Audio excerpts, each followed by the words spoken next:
free Canada, obi free US. Nipa bebre obu kra say o na me 80 sese kra de meti on church no magi Yesu adi. But let me tell you something. And chire bi ni adesua bi koso Christosum ama me papa. E bra so si eyi bi free mutirim. Chire ni epa o. And obi a beji Christo di a opesu odi. Obi a beji Christo di a opesu odi ba ma menka se mi ncho. Christosum me twoma bi de si bi so. Christosum ma me papa enye didie no ono. Me twoma bi de si bi so enye didie no ono. Okay, carry the book of Romans chapter 14. The verse 17. Was in Yankupa Hiniano, and yet did you know, as a Chinese say, who beji Christo, and the first one beji Christo, that means you are going to ride in breakers, me pacho. Don't look at this Satan with them pastors, this awkward pastors.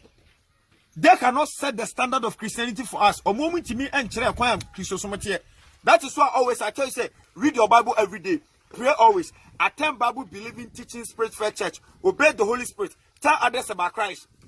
Stick to the word. Debia Metaka said the best pastor on this earth is your Bible and the Holy Spirit. The best prophet, the best evangelist, the best apostle. And now the mommy papa also fire in Yankopon. And then do also be a church members need you to. Name of the church Beka the Munyin to. Shamamika Semichamo. And church be Kosu Christosum. 2 Corinthians chapter 8, verse 9. And when him say yes, Christ Adomono, now or you're the four, now obey Yeni, say a baby, I'm here, so be the four. Many also for with me, many also about. Yes, you know you're the four, mammy papa. What was yes? Yea, you can't wait to me, Trima. Obi Tasson was say yes, Christ Adomono, no, you're the four, no be Yeni, say a baby, I'm here, so be the four. And a mabby, yes, you did, as a metoka, as a missifi, as a yes, it's a lie. But so often I want this answer, chile. Ade mama nintina obi kwa asole o peloto number obi kwa asole pese enne de ya ma me papa sika koto na account mu. It's a lie. Yes na no you the from where was Jesus? Okay, come Matthew chapter what call Matthew chapter what call 6 the verse 19. Wasema mo hihye ma japade was asiso mo hihye ne he osoro tenetenie. Jesus was fucking dusted in his kingdom. He came to be poor on this earth so that you and me will live the same life as he led. And when we die in our righteousness, Mama Papa, you also inherit his kingdom and be fucking dusted as he was. Not on this earth. Colossians chapter 3 verse 2. Wasiba munye no ma wasasiso. Munye no ma wasro. And so the mu Russia demwa. And no ma wasasiso kwa Mama Papa ya chuma jinsiso. Teneteni ye pa me chuma bi de sibiso.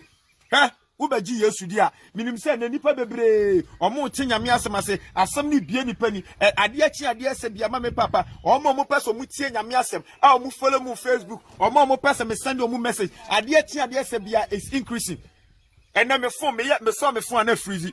Everybody want the message because Amos chapter 8 the verse 11 was here biba e kom kase be sisa asasu so enya duane komo ena eje kom e awade asem tie kom the undiluted word of God eno ho kom na ebeba no cheni ye pawo mini ejiri ni wo ba ji nyame dia minim se ne bebre na ni aje osafo se de wo ye nyame adwuma de osafo se de o ka nyame asem de akama koma ene de me fa Yesu se me kan maje kwa osafo mbese oba na me wo bo mesu eye anamo no otuni ye ba ene de me pesa wo te sa teachings wi ase Ubeji Yesu dia Philippians chapter 1 the verse 29. Philippians 1:29. Wasi Yesu Kristo adomno enye se mu gini dinko na mom se ni nti mu huna mane eno obi empa mane no obi epeso oji Yesu di waji nyame Yesu nsira waji Yesu kanko waji Yesu breakthrough na mom Yesu amane de obi empe. Hey, let me tell you something. Osafo menu no ho nensere asole be menu no ho nensere no cross no crown. No cross, no crown. I can't cast them. You see, and when you're any about custom in Indian so. Minimum church also for the amount. And you be radio TV so. And then now down home. And your home born in church. Hey, mammy, to Tanamambra, Obama Solidia, Ube dear, Unya Yesua, or Honcho, Etana, and Mount Sending Catation Mako Bible School, you know. When you're graduating about out, or percent they are down range of them, or percent they will sin solid, or percent they will be or talk at them. Mammy Papa is a lie. Eti Philippians 1:29 wasi Yesu Kristo adomno enye se mu gini dinko na mom se ni ntimo nya dai mu hura mane hwa mami mi oni kakra Yesu Kristo na wudi na chi no we can the book of John chapter 16 the verse 20 John 16:20 mami a wafa Yesu se okra no agye koi osofo aso be adwuma ma nyankopoi tienetenie John chapter 16 the verse 20 wasi no kura mesimo se ma mu bedi mimi Kristo machi no mu besu na mu betwa adwo na wiasefo de omoni beje obewie no wasi na enso ma musu ye no ewie no muniso beda no sere Yes, na kasa no. Wase no kra mese mo se, mo mu bedi mi Kristo echi no.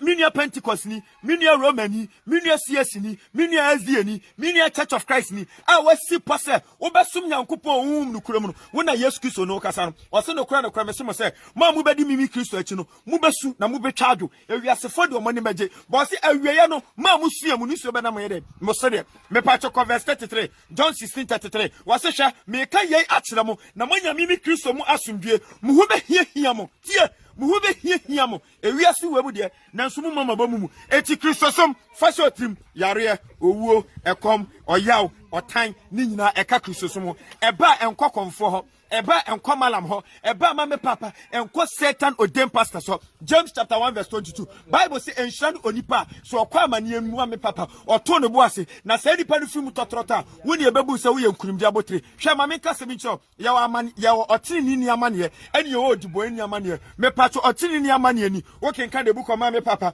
1 Peter chapter 2 verse 20 1 Peter 2:20 wase hwe se mu koye bone mu ko bokro no mu ko bodwaman na se mu hu amane emfa so be no namom se motrene anase mo papa ntino mu hu amane dia na nhira no when your friend say when Nyankopon madom we be say me panyame anu madom me panyame anu madom me pacho nyame anu madom nie nyame anu adom ya ka so bi nyame anu madom a me pacho fa Bible no 1 Peter chapter 2 the verse 20 adom ni nie say wo trene wo papa ntino ye town wo trene wo papa ntino ene do obedi hu kura ho ade no when you ka say nipa no we dey wanya Nyankopon madom me ni agiri ni a wuche me no cross no crown ma me ntwe madwen si bibi so Psalm 34 the verse 19 Bible say otini ni amane edoso wanka odibo eni tienie otini ni yakaso obi tena obi a wache no ho afi honam nyuma na Galatians chapter 5 the verse 19 to 20 ne kan konsu akayo eduto ensabro agobone akohwe bosomsom yi say yugo say nipa we ne fa no otini ni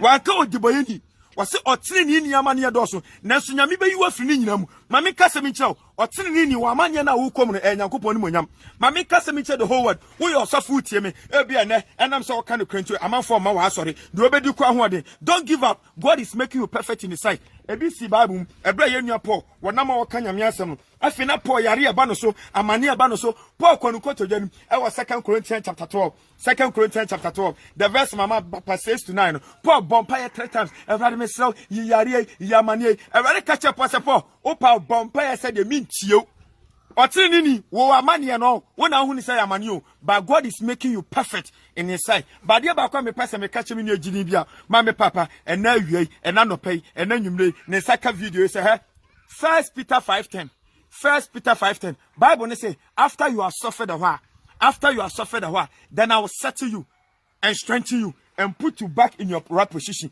ebra otini ni kwa amane mu no satam na nyame di siesio kene na Nyankopɔn di siesio menu agiri ni ade ba ko pena mpese me ka kyerɛw yani ya Kristofo ye hyehyɛ agapade wɔ sase so ɛna ade ba ko me pese wiasa fa na nyina ti ase na mo hyɛ ne nso nie wo bagi Yesu di a wo ma bɔ na wo tena se matrene a me patro ade ba ko pena nyame de hyɛ yɛbɔ wanfa sika wanfa hu wiasa hude ade nyame de hyɛ yɛbɔ dan kwa 1 Timothy chapter 6 the verse mama me papa 12 1 Timothy chapter 6 the verse 12 wo se kugidie koparo na so dan kwa asafu tie dan kwa wanka visa wanka ware wanka sika wanka hunya wase sodan kwa wabɔ odin afrɛw uyo Kristoni ɛna ade anyame de ahyɛ oboni wanfa sika enti mimiti wei menye sika memfa ho mensi dan memfa ho mantoka memfa ho mame papa na mmom ade a menya bia mebɔ nyame sobo ɛyɛ dan kwa osofo nka kyerɛ wo da etina na obi bɛkɔ asɔle a na ware na kontuo ni sika sɛm it's not about dan kwa mame papa nye osika nti na Yesu bewuye